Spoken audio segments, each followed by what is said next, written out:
ini rumah tangga saya adanya intervensi dari pihak luar. Saya boleh sebutkan intervensi dari pihak luar? Boleh, ini masalah. Jadi rumah tangga saya ini ada campur tangan dari orang tuanya.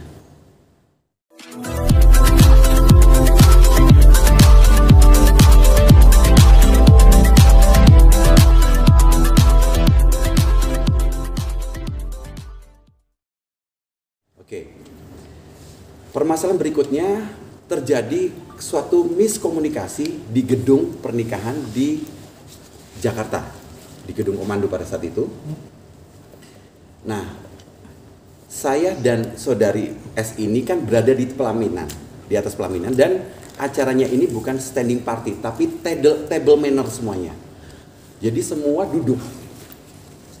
Hanya ada kesalahpahaman di floor antara pihak keluarganya S, karena ini mau parade, mereka minta tempat duduk, padahal duduk bisa di mana aja. Akhirnya inisiatif dari kakak saya dibawa ke VIP 1, orang tua saya, dibawa ke VIP 2, orang tua saya dipindahkan ke VIP 1. Gitu kan. Tapi tetap pokoknya terjadi ketegangan lah. Kalau dari keluarganya ini yang sepuh-sepuh mungkin is fine lah. Ini masih anak-anak muda dan adiknya yang bikin sedikit kegaduhan lah gitu kan.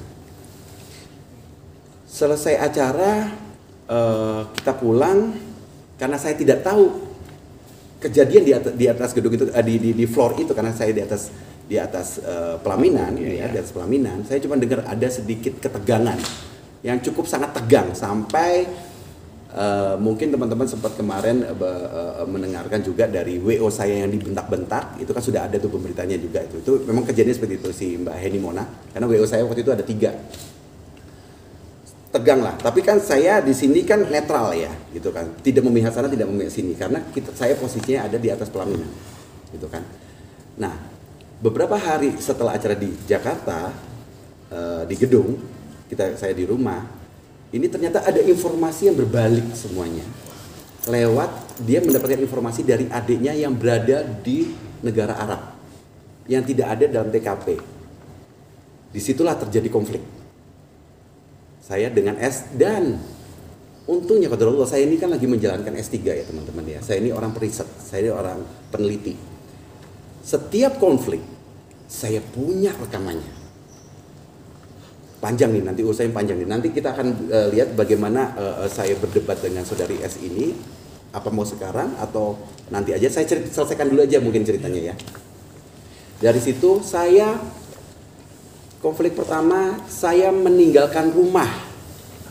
Karena saya tidak ingin berkonflik. Saya pergi ke rumah tante saya. Jam 12:30 pagi ya Bapak ya. 12:30 pagi saya meninggal rumah. Setelah beberapa hari akhirnya diselesaikan, ibunya datang. Kita selesaikan di rumah keluarga om tante saya di daerah Jatiwaringin sana, Jati Asih kalau nggak salah. Kita tabayun lah, udah selesai masalah Jakarta, karena kita masih mau melihatnya menuju ke acara berikutnya di Kota Malang. Setelah proses di Kota Malang berjalan seperti wajarnya, pengantin baru secara wajarnya aja, tidak terlalu ada banyak konflik, ya, percik-percikan sedikit, saya sudah banyak mengalah.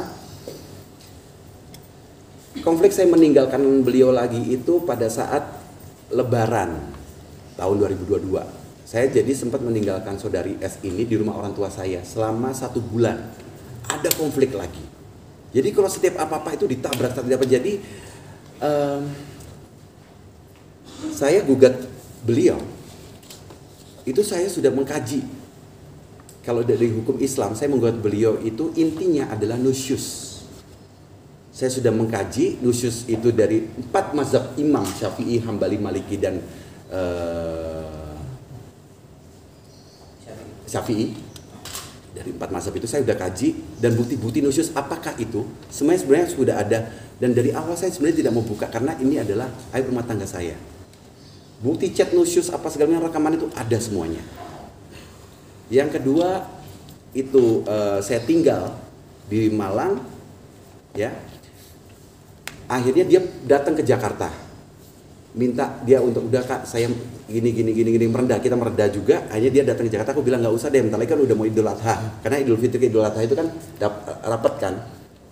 Nah, waktu pernikahan saya sampai Idul Fitri itu saya nggak tahu nih kok dia datang ke saya, Kak maaf ya, aku datang bulan nih, belum bisa. Kan kita mengharapkan rumah tangga itu mendapatkan momongan. Oh udah ya, udah nggak. Mungkin kontrol lo belum inilah, belum dikasih ya gitu ya Bapak ya. Ya kita jalanin aja gitu kan. Sampai akhirnya dia datang ke Jakarta lagi, habis itu kita berangkat lagi ke Surabaya karena saya ada rangkaian acara termasuk menghadiri pernikahan putra dari Pak Gus Menteri Pak Hakim Iskandar Kemendes. Betul, saya lagi banyak project dengan Kemendes untuk bikin film juga. Nah, di situ juga terdapat permasalahan kenapa Sarah ini kok susah. Akhirnya sebelum dia ke Jakarta, dia sudah berobat ke salah satu dokter, ya, salah satu dokter dengan inisial R. Dan waktu saya balik, dia datang, udah berobat dulu.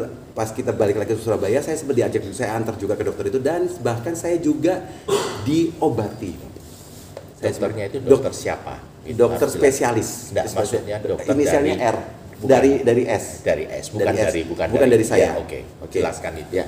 Nanti obat-obatnya juga masih ada, apa segala macam, bukti resepnya juga masih ada. Nah, itu konflik yang kedua itu saya udah tinggalkan 1 bulan, ya. 1 bulan itu ada permasalahan-permasalahan yang setiap apa-apa ditabrak. Jadi saya sudah sebenarnya udah nggak kuat. Apalagi ditambah ini rumah tangga saya adanya intervensi dari pihak luar. Telepon ke kakak saya, gitu kan. Saya boleh sebutkan intervensi dari pihak luar? Boleh. Jadi rumah tangga saya ini ada campur tangan dari orang tuanya, gitu kan. Sampai kayak contohnya ada beberapa hal kayak seperti rumah saya sudah ada CCTV udah puluhan tahun, dipaksa untuk lepas. Sampai banyak hal yang rumah tangga saya ini diatur. Loh ini kan rumah tangga saya gitu kan. Intinya saya pengen mendapatkan istri yang samina wa ta'na. Unsur nusyus dalam hal ini banyak bukti-bukti nusyus yang sudah mencukupi bukti gitu kan. Sampai terjadi yang ketiga kali saya meninggalkan rumah itu karena saya harus ada kerjaan di Jakarta. Oh, sebelumnya dia sempat sakit, sempat dirawat, ada beritanya juga. Sakitnya itu cuman akhirnya harus dirawat di rumah sakit kelas B ya pada saat itu ya. Karena vaskes saya itu rujukannya ke salah satu rumah sakit di daerah Cibitung. Dokter menyarankan untuk dilakukan endoskopi, koloskopi untuk mengetahui karena di USG nggak begitu jelas. Nah, nggak begitu jelas. Akhirnya 10 hari di situ, saya tiap hari harus menjaga dia. Tapi saya bilang kalau saya tiap hari menjaga di sini, kapan saya gerak untuk bekerja? Pagi saya harus kerja gitu loh. Saya harus aktivitas. Di situlah perdebatan maksudnya. Saya mengharapkan, ayo saya pengen punya istri yang struggle, yang tough gitu loh.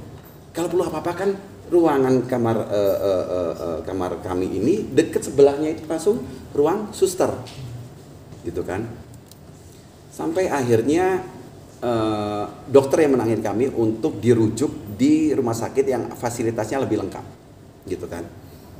Pada saat itu dokter menyarankan untuk dirujuk itu langsung direct dari rumah sakit ke rumah sakit dengan menggunakan ambulan. Tapi beliau tidak mau karena takut lah dengan ambulan ini. Nggak tahu, padahal sebenarnya ambulan fine-fine aja sih sebenarnya. Jadi saya sedikit melihat secara psikologik dari mantan istri saya ini yang tidak menentu, fluktuatif. Gitu. Tapi saya tidak bisa mendiagnosa apa karena saya bukan ahlinya. Harus ada ahli-ahlinya yang akan bisa menentukan, gitu kan.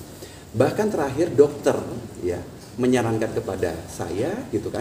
Ini waktu kunjungan ke kamar beliau sebelum pulang, akhirnya udah 10 harian, dokter menyarankan, ayo kamu tuh kuat. Saya itu dapat pasien yang lebih sakitnya dari kamu. Ini ada tapi harus semangat.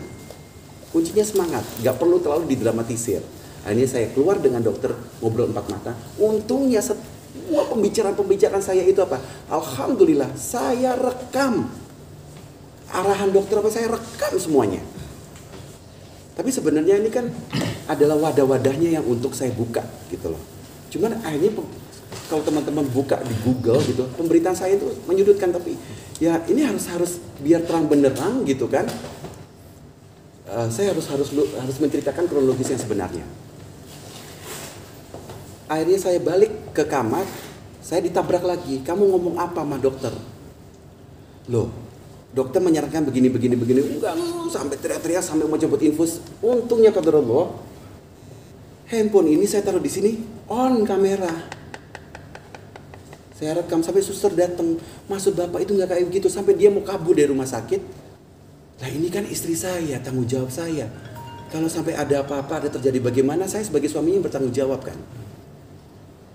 Akhirnya setiap ada konflik dia itu selalu online dengan ibunya.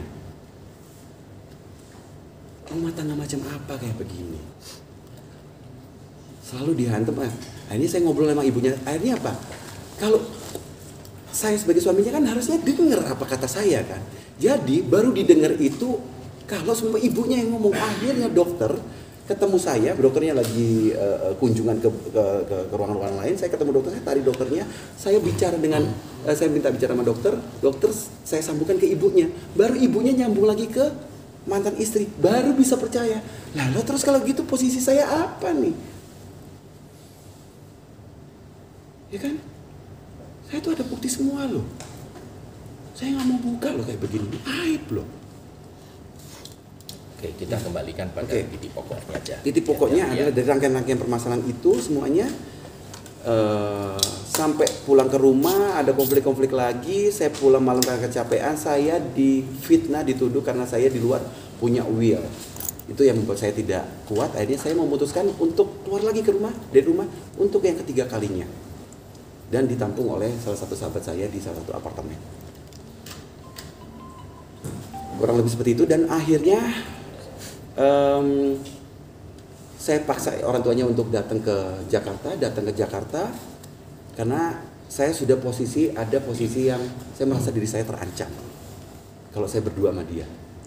Saya merasa ya gitu. Orang tuanya datang, saya bisa ngobrol sama orang tuanya karena apa-apa kan selalu ke orang tuanya kan. Saya bicara sama orang tuanya, ayo saya ini mau pulang ke Malang di bulan Oktober itu karena ada acara plus sekaligus saya ada tatap muka kuliah S3 saya nih gitu kan. Ayo kita ini udah blunder, udah bola salju itu udah gulungannya udah gede. Maksud saya, ayo berobat ini kan kalau asuransi kan mau dipakai di mana aja kan bisa kan. BPJS mau dipakai di mana aja bisa, yang penting kita aktif kan. Maksud saya, ayo saya pulang ke Malang, syarat di obatin di Surabaya sambil maksudnya saya itu kita duduk keluarga besar untuk tabayun untuk kita selesaikan gitu Bapak.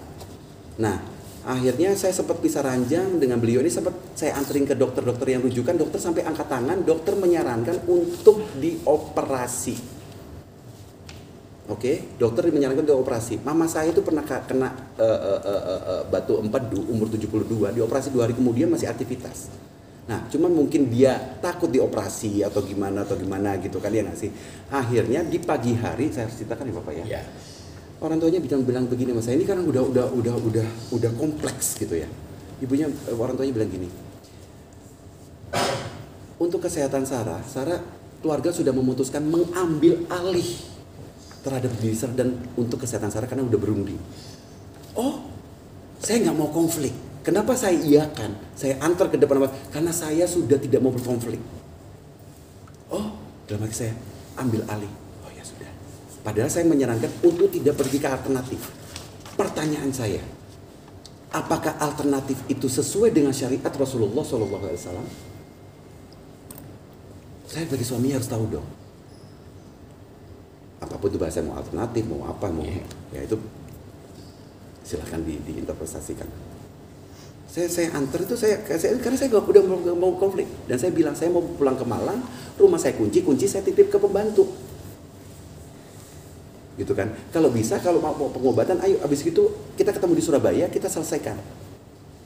Akhirnya berapa minggu kemudian saya lagi posisi di Malang, dia datang katanya rumah dikunci, padahal kunci itu dipegang oleh pembantu saya yang pada saat itu juga lagi nyambi kerja di salah satu rest area di dekat perumahan saya. Untuk dia menghantarkan, dia harus izin dulu dari bosnya, dia harus ke rumahnya dulu, dia harus antar. Tapi apa yang terjadi di kompleks saya sudah sampai terjadi kegaduhan. Jadi sebenarnya teman-teman sekalian, nah dari situ akhirnya dia sempat masuk rumah, kunci kita udah kasih gitu kan, 4 hari kemudian meninggalkan rumah dan ada bukti CCTV. Oke. Akhirnya saya sudah bilang, saya dan ada bukti chat, jangan keluar dari rumah. Saya mau ketemu dan saya mau ngomong sama kamu, sama mama kamu. Tapi ternyata saya sampai rumah udah tidak ada satu helai baju pun yang tersisa di rumah. Oke. Nah, dari situ saya sudah memantapkan untuk saya ajukan gugatan cerai. Nah, di gugatan cerai itu banyak hal yang sebenarnya sudah terbantahkan oleh hakim yang mulia, tapi bahan itu digunakan lagi sekarang. Kurang lebih seperti itu. Jangan lupa ya di subscribe dan nyalakan lonceng notifikasinya.